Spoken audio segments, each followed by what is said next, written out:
Hi అండి, welcome to బావున్ recipes. సగ్గుబియ్యం హల్వా కోసం 1 కప్పు సగ్గుబియ్యం తీసుకుని వాష్ చేసుకోవాలి. 4 గంటలు నానబెట్టాలి. 4 గంటలు నానబెట్టుకున్న సగ్గుబియ్యాన్ని మెత్తగా పేస్ట్ చేసుకోవాలి. ఇలా మెత్తగా స్మూత్గా ఉండాలి. ఇప్పుడు నెయ్యి వేసుకోవాలి. ఇప్పుడు జీడిపప్పు వేయించుకోవాలి. సగ్గుబియ్యం తీసుకున్న కప్పుతో 2 కప్పులు బెల్లం తీసుకోవాలి.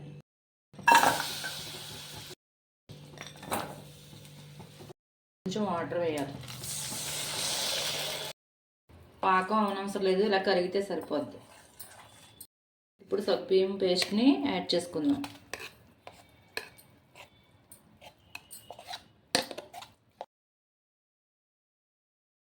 ఆపకుండా ఇలా కలుపుతూ ఉండాలి. ఉండలు కట్టకుండా కలపాలి. కొంచెం కొంచెంగా నెయ్యి యాడ్ చేసుకుంటూ ఉండాలి.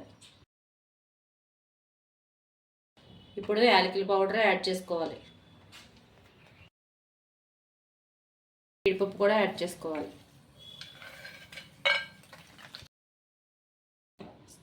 సగ్గుబియ్యం హల్వా రెడీ అయిపోయిందండి. చాలా ఈజీ అండి, 10 నిమిషాల్లో చేసుకోవచ్చు. సగ్గుబియ్యం నానబెట్టుకుంటే సరిపోద్ది. ఈ వీడియో కనుక నచ్చితే లైక్ చేయండి, షేర్ చేయండి.